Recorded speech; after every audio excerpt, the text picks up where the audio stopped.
চিৎকার চেঁচামেচি করে কুকুর বিড়াল, শের থাকে নীরব, এক থাবাতেই সব শেষ। ও মাই গড, এইটা কি শোনালেন অনন্য মামুন?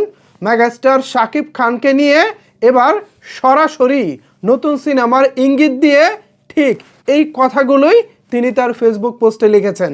এই কথাগুলোর আসলে মানে কি, আর অনন্য মামুন কি বোঝাতে চাচ্ছেন, চলেন বিস্তারিত জানিয়ে দেই আজকের এই ভিডিওতে। আপনাদের সাথে রয়েছি আমি ওয়াসিম। মূল ভিডিওতে যাওয়ার আগে আমি আপনাদেরকে একটি ছবি শেয়ার করতে চাই। এই যে শাকিব খানের এই ছবিটি এখানে আপনাদেরকে বড় করে দিলাম।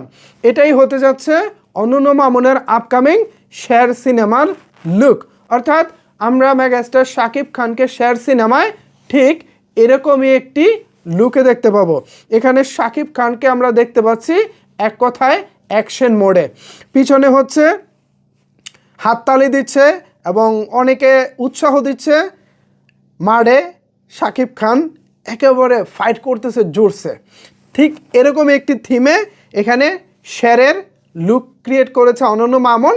এই লুকটি আমার খুবই ভালো লেগেছে, এক কথায় জোশ লেগেছে। এবার চিৎকার চেঁচামেচি করে কুকুর বিড়াল, শের থাকে নীরব, এক থাবায় সব শেষ। ঠিক এই লেখাটি তিনি তার এই ক্যাপশনে লিখেছেন। এই যে আপনারা অনন্য মামুনের প্রযোজনা প্রতিষ্ঠান অ্যাকশন কার্ট এন্টারটেনমেন্টের ফেসবুক পেজের স্ক্রিনশটটি দেখতে পাচ্ছেন। এখানে অনন্য মামুন লিখেছেন, চিৎকার চেঁচামেচি করে কুকুর বিড়াল, শের থাকে নীরব, এক থাবায় সব শেষ।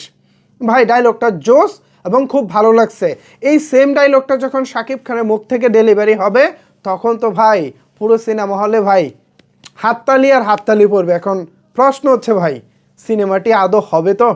মানুষটা যেহেতু অনন্য মামুন, তাকে তো কিছু কিছু ক্ষেত্রে বিশ্বাস করা যায় না, কারণ তিনি ইতিমধ্যে অসংখ্যবার আমাদের বিশ্বাস ভেঙেছেন। বিশ্বাসের জায়গায় তিনি বারবার ছুরি মেরেছেন।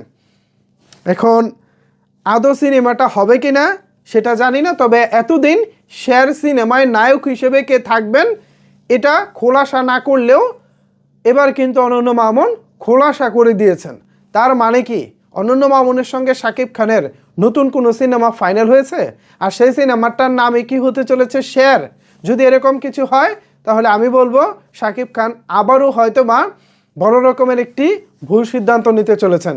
বিকজ অনন্য মামুন ইতিমধ্যে আমাদেরকে নবাব এলএলবি এরপর দরদ দুই সিনেমা দিয়েই আমাদেরকে ঠকিয়েছেন বলা চলে।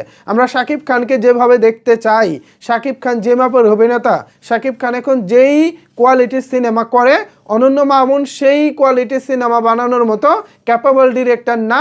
পাশাপাশি তার যে বাজেট, একটি সিনেমা ভালো সিনেমা বানাতে গেলে যে বাজেটের প্রয়োজন সেই বাজেটটাও তার হাতে থাকে না। এই যে আমরা দরদের কথা বলতেছি, দরদ মাত্র 20 দিনে শ্যুট করা একটি সিনেমা, আপনারা শুনলে অবাক হয়ে যাবেন। নবাব এলএলবিও খুব বেশি দিন শ্যুট করা সিনেমা না। করোনাকালীন সময় তিনি শ্যুট করেছিলেন, মোটামুটি তখন একটু স্বাস্থ্যবিধি মেনে শ্যুট করার কারণে একটু সময় বেশি লেগেছিল, এই আর কি। আমরা সিনেমাটা দেখলেই বুঝি সিনেমার পিছনে খুব বেশি খরচ হয়নি।